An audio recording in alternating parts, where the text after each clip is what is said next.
Hai, kita lanjut sedikit lagi ya. Jadi tadi kita sudah belajar tentang bagaimana menuliskan flowchart dalam bentuk diagram-diagram tadi. Ya, nah sekarang bentuk representasi algoritma yang terakhir ada yang namanya pseudocode ya. Pseudo artinya mirip ya, imitasi, menyerupai, code merupakan kode dari program. Jadi bisa kita simpulkan pseudocode adalah kode yang sudah sangat mirip dengan instruksi kode program yang sebenarnya ya. Jadi kalau kalian lihat nanti ini bagi yang belum pernah melakukan programming, melakukan coding sama sekali ya, mungkin agak sedikit kebingungan ya. Karena apa? Karena ya ini bentuknya sudah sangat mirip dengan kode program, cuma dengan versi yang jauh lebih sederhana.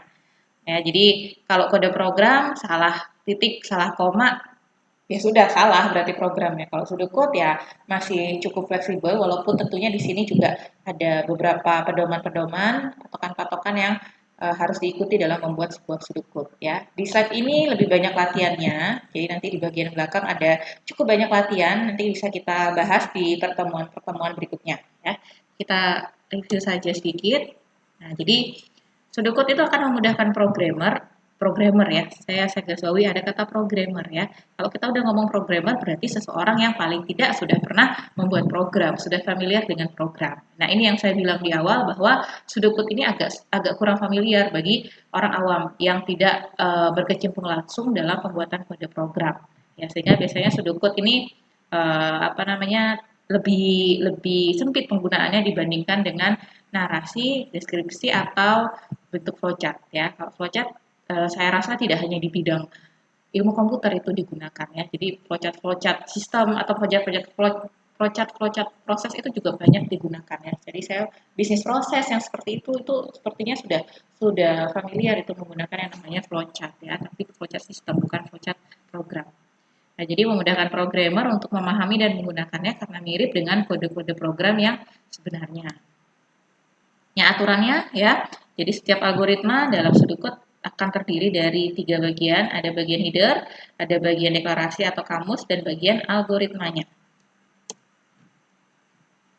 Ya, oke, judul. Ya, ada judul ya. Biasanya judulnya adalah cara kerja program, ya kondisi awal, kondisi akhirnya. Pada bagian kamus ini penting ya, penting ini ditentukan apa namanya konstanta yang terlibat, variabel-variabelnya, nama prosedur atau nama fungsi yang terlibat di dalamnya. Lalu algoritma ya bagian dari logikanya ya. Pada bagian ini semua algoritma dituliskan. Judul ya, misalkan program luas kubus ya. Jadi ini adalah seperti namanya ya, program untuk menghitung luas kubus ya. Jadi ada kurung awal ini menjelaskan biasanya program ini ngapain sih? Ya, kalau kayak gini kan udah jelas ya, program luas kubus ya. Mungkin nanti ada nama program yang sekenanya dikasih nama oleh programmer ya. Mungkin komen-komen ini kita bisa diperlukan. Jadi untuk menjelaskan ini program ngapain sih sebenarnya. Nah, deklarasi ya. Ya, deklarasi kamus ya. Jadi untuk mendefinisikan tipe data yang terlibat, konstantanya apa, variabelnya apa, lalu kalau misalkan ada fungsi dan prosedur. Untuk fungsi dan prosedur mungkin kita akan bahas lebih lanjut di pertemuan setelah UTS. Ya, kamus kayak ini ya. Tipe data ya, misalkan di sini eh, tipe ada variabel namanya jam ya dengan format seperti ini ya. Mungkin ini agak sedikit susah dipahami, kita lanjut ke sini saja yang gampang ya. Jadi misalkan konstanta ya, seperti yang sudah saya jelaskan tadi ya, konstanta biasanya itu akan diletakkan di bagian deklarasi atau predefined process ya. Predefined jadi untuk menentukan nilai awal dalam sebuah program yang kita buat ya. Biasanya contohnya pi ya. Pi, saya punya variabel atau konstanta namanya pi ya. Tipenya adalah real ya. Apa sih itu real, string, dan boolean? Itu ada di bagian belakang, namanya tipe data. Ya, secara simpel, tipe data itu adalah jenis atau bentuk data dari variabel ini. Ya, jenisnya apa saja nanti di bagian belakang. Ya, jadi real, ada string, ada boolean, di sini ada integer, ya, dan lain-lain. Ya, jadi konstanta, misalkan saya tentukan pi itu nilainya 3,14 ya. Lalu saya punya konstanta nama, di nilai awal di bagian awal saya beri nilai bahwa nama itu berisi Alex, ya. Lalu ada kosakata benar, di awal saya set nilai benar itu adalah true. Ya. Lalu ada juga nama variabel, ya. Nama variabel X, Y, tipenya adalah integer, ya, dan seterusnya. Jadi ini bagian kamus, ya, mendefinisikan biasanya konstanta dan tipe data, variabel, dan fungsi dan prosedur jika ada. Nah, ini kita skip dulu ya, function dan prosedur. Kita bahas lebih lanjut nanti setelah UTS saja. Oke, ini saya skip. Nah, contohnya kayak gini ya, bentuknya udah seperti ini. Ya, agak sedikit perlu untuk melek sedikit ya, untuk berpikir sedikit untuk membacanya ya. Ya, walaupun ini kan masih sederhana sekali ya kayak tadi ya. Misalkan kalau saya tebak ini adalah program untuk melakukan mengassign nilai E ya dengan suatu kondisi. Ya, masih ingat nggak ini apa? If ya. Kalau if itu kita ngomong dalam flowchart itu sebagai apa, saudara-saudara? Masih ingat? Ya, kalau if itu berarti kita berbicara dengan yang namanya kondisi, yang bentuknya tadi belah ketupat itu. Ya, jadi seperti yang saya bilang tadi, kalau ada kondisi, ya berarti pasti akan ada dua kemungkinan jalannya program yang kita bisa trace atau lakukan. Oke, kita coba saja di sini ya. Jadi input C dan D ya. Jadi ada dua buah variabel ya, dua buah bilangan ya, namanya adalah C dan D ya. Nilainya berapa? Nilainya ini tergantung dari si pengguna akan memberikan nilainya.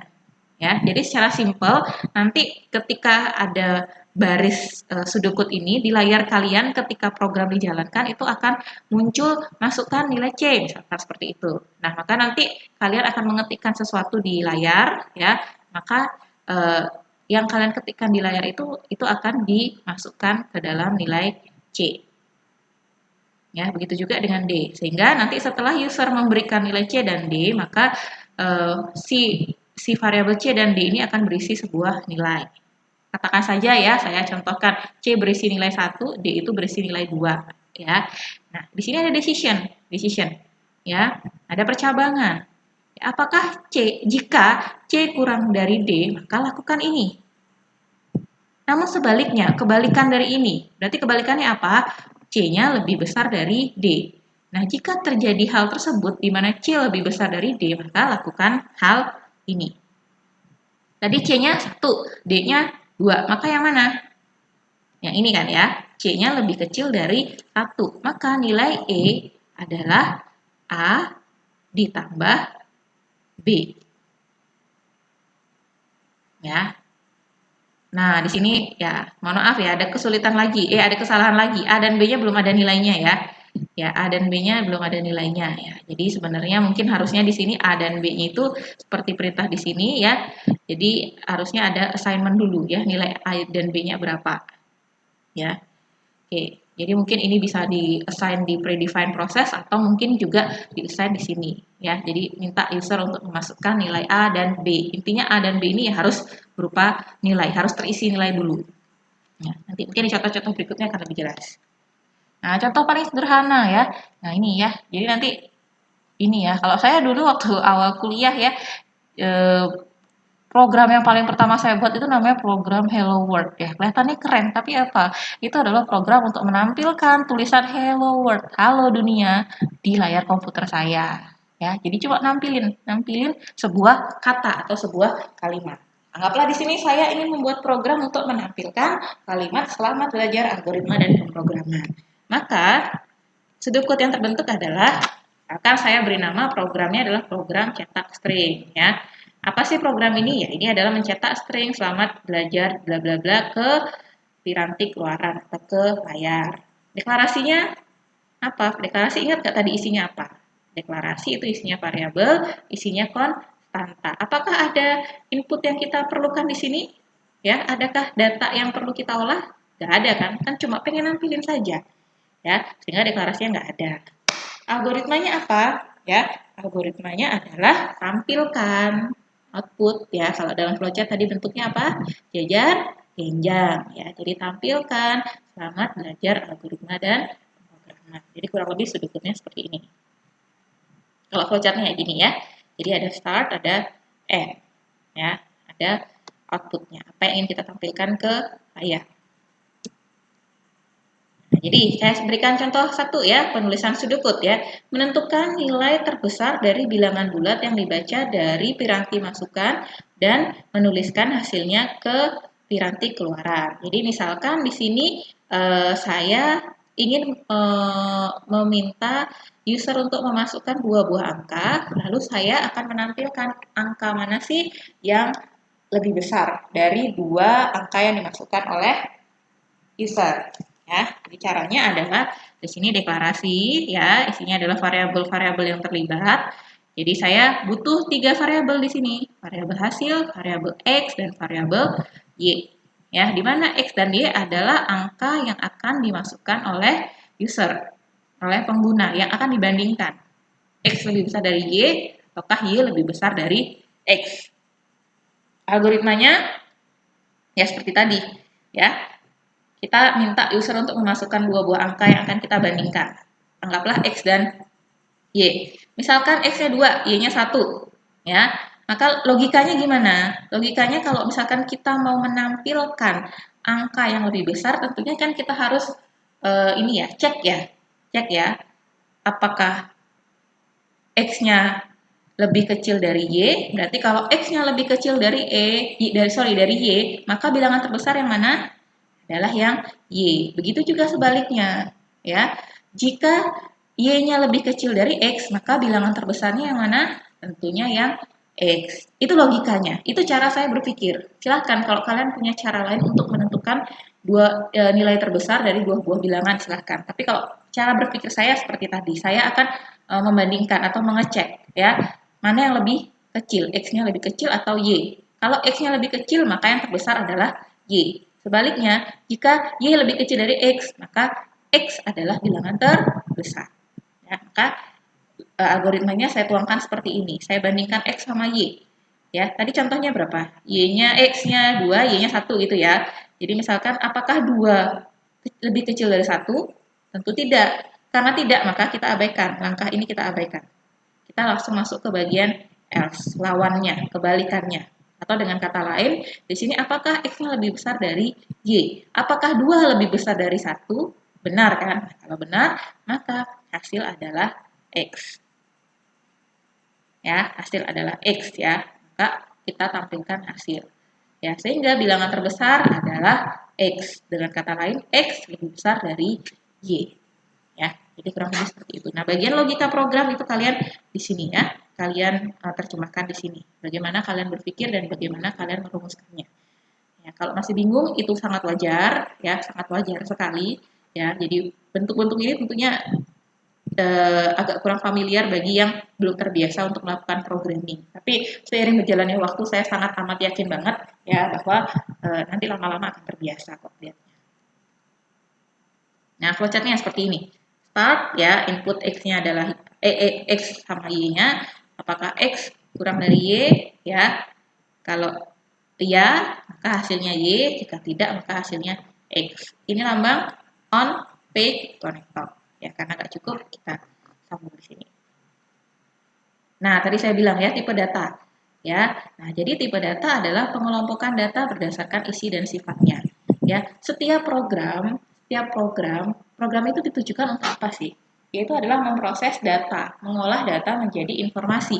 Datanya mana di sini? Datanya adalah X dan Y. Informasinya mana atau hasilnya mana? Hasilnya adalah tersimpan pada bagian hasil. Ya, jadi X, Y, dan hasil itu kita sebut dengan variabel. Ya, lalu saya analogikan. Variabel itu apa sih? Variabel itu adalah sebuah kotak, sebuah tempat. Tempat apa? Tempat untuk menyimpan data atau informasi yang akan atau yang sudah diolah. Di mana kotak-kotak tersebut hanya mampu menyimpan tepat satu buah data dengan tipe yang spesifik. Saya ulangi lagi, sebuah variabel tersebut atau kotak tersebut hanya mampu menyimpan tepat satu buah data dengan karakter karakter atau jenisnya tersendiri pada suatu waktu. Ya, jadi X ini sebuah kotak, ya, sebuah kotak. Kotak ini kita bisa simpan sebuah data, ya. Tapi data yang seperti apa? Tidak sembarang data. Hanya data-data yang kita spesifikkan tipenya. Bisa dipahami ya? Nah, jadi anggaplah kalau dalam hal ini kan kalau kita membandingkan dua buah angka berarti tipe datanya apa? Tipe datanya tentu bilangan kan? Nah, karena tipenya bilangan berarti kita gunakan variabel-variabel yang tipe datanya berupa bilangan. Apa saja kita pelajari di sini. Ya, jadi seperti saya ya jelaskan tadi, variabel kayak sebuah kotak ya. Jadi kita bisa nyimpan data di dalamnya ya. Dalam satu waktu satu variabel hanya bisa menyimpan satu buah data ya. Bisa nanti di replace ya. Jadi kalau misalkan kayak tadi X, ini anggaplah variabel X. Ya, X ini menyimpan nilai 2. Ya, ketika saya ingin menyimpan nilai 1 dalam X ya 2 ini akan di-replace ya, akan dirubah jadi 1. Nah, ini bisa dibaca sendiri ya. Ini hanya notasi saja bagaimana mendeklarasikannya. Oke. Nah, ini contoh ini jenis-jenisnya ya. Integer atau bilangan bulat ya, berupa angka. Tadi contohnya X dan Y tadi ya. Jadi bilangan bulat itu jenisnya ada banyak, ada byte, short in, word, integer, long in. Bedanya apa? Bedanya adalah di panjang datanya. Kalau byte itu hanya bisa menyimpan nilai 0 sampai 255. Kalau short in dari minus 128 sampai 127 dan seterusnya. Silakan dibaca sendiri di sini. Ya. Jadi misalkan ada yang nanya, loh kalau gitu ngapain sih byte diperlukan? Kenapa nggak long in aja semuanya? Ada yang bisa jawab nggak? Jawabannya adalah semakin panjang ini ya, jadi pengalokasi ini terkait dengan pengalokasian memori juga. Semakin panjang tipe data ini satu mubazir kan. Misalkan saya punya variabel X, dia hanya menyimpan maksimal itu nilai saya anggapnya 180. Yang ngapain kita pakai login ya? Buang-buang apa namanya pengalokasian ya, buang-buang memori di dalamnya. Ya, walaupun ya sebenarnya tidak masalah seperti itu ya. Lalu apa namanya masalah kedua, bukan masalah ya, mungkin lebih ke ketidakefisienan kedua adalah ya mungkin saja akan ada kesalahan. Contoh lah, misalkan saya ingin menyimpan data ya hanya nilainya positif saja, nggak ada negatif ya. Jadi kalau misalkan kita deskripsikan, misalkan kita punya variabel X, di X itu kita hanya mau menyimpan nilai positif. Lalu kalau misalkan kita set X itu sebagai long in, ya, sangat mungkin akan muncul kesalahan. Ketika kita mengassign nilai negatif, maka X tersebut boleh menyimpan nilai negatif. Padahal kita inginnya X itu hanya menyimpan nilai positif. Ya. Jadi hal-hal ini sebaiknya dibijaksanai bagaimana penggunaannya, cocoknya mana, ya efisiennya seperti apa. Ya, operasi aritmatika. Jadi karena integer bilangan berupa angka, dia bisa dikenai operasi aritmatika. Jenisnya ini. Ya, oke, div itu apa? Div itu bagi ya, pembagian. Mod itu apa? Modulo, sisa hasil bagi ya. Apa itu? Silakan dieksplor sendiri. Integer, terus ada floating, ya floating itu koma-komaan, dipelajari sendiri ya. Ada char berupa karakter, ya, dibaca sendiri. Ada string, ya, deretan karakter. Boolean itu true dan false, nilainya benar atau salah. Biasanya digunakan apa? Digunakan untuk apa ya? Untuk penanda flag ya, penanda. Lalu ketika kita akan melakukan operasi logika. Operasi logika itu apa saja? N or no, ya. N1 ya, hasilnya 1 atau true. 1 or 0 hasilnya apa? 1 atau true. Maka kalau kita melakukan operasi logika, kita pasti membutuhkan tipe data boolean. Ya, contohnya ini bisa kalian baca sendiri, saya rasa tidak susah. Ini contoh-contohnya, ya, dan seterusnya. Nah, dari mulai halaman 36 sampai halaman 45 ini hanya latihan-latihan soal, ya, latihan soal. Saya harap kalian semua mengerjakannya. Silakan berdiskusi, ya. Nanti kita akan apa namanya? Kita akan bahas, ya. Kita akan bahas latihan-latihan ini di grup WhatsApp, ya. Silakan kalian kerjakan. Jadi ada berapa nih? 2, 3, 4, 5, 6, 7, 8, 9, 10, 11, 12, 13, 14, 15 soal. 16. Ya, 16 soal. Silakan dikerjakan sebisanya ya. Silakan dibuat minimal flowchartnya dulu ya. Dari 15 soal ini silakan dibuat flowchartnya seperti apa ya. Kalau menurut saya pribadi ya, Sudocode itu sudah sangat amat mirip dengan kode program. Bagi saya pribadi, menurut saya kurang efisien kalau saya harus membuat Sudocode lagi ya. Apalagi jika saya berinteraksi dengan rekan-rekan di luar bidang informatika, itu agak sedikit susah menjelaskan kalau kita pakai Sudocode. Tetapi ketika kita berinteraksi dengan orang-orang dalam bidang yang sama, khususnya programmer, ini akan sangat membantu sekali ya. Jadi menurut saya daripada saya harus membuat Sudocode, akan lebih menyenangkan jika saya langsung membuat kode programnya. Sehingga kalau saya pribadi ya tergantung ya kesukaan kalian sendiri. Kalau saya dari 3 jenis representasi algoritma ini saya paling suka bentuk flowchart. Ya, walaupun buatnya ribet ya, tapi menurut saya itu sangat sangat sangat mudah untuk dipahami. Kadang Sudocode kalau logikanya atau algoritmanya jelimet, saya pun yang walaupun ya sudah sedikit banyak terbiasa dengan programming, kadang-kadang juga harus berpikir dan kadang nggak nyampe gitu loh, nggak bisa menyelami logikanya seperti apa. Jadi silahkan saya serahkan kepada kalian, ada 15 soal ya, minimal kalian bisa untuk mengerjakan flowchart-nya ya. Ini latihan, ya latihan saya harap kalian mengerjakannya. Nanti kita diskusi di WhatsApp ya. Mohon maaf sekali seperti saya bilang tadi ya. Jadi minggu ini saya terassign sebuah tugas di luar kampus yang mungkin saya agak slow respon. Saya harap kelas tetap aktif ya. Silakan kalian saling bertukar pengetahuan. Nomor 15 gimana? Mungkin yang lain silakan jawab. Dan itu akan tetap saya pantau. Jika memang sudah memungkinkan, akan saya temani untuk diskusi. Jika tidak, nanti mungkin kita bisa bahas lebih lanjut di conference berikutnya. Ya, demikian pertemuan ketiga hari ini. Mohon maaf apabila ada kesalahan-kesalahan kata, ya baik sengaja ataupun tidak sengaja. Pesan saya tetap semangat, stay safe, ya. Jangan lupa tugasnya dikerjakan. Latihannya dikerjakan. Terima kasih dan selamat pagi.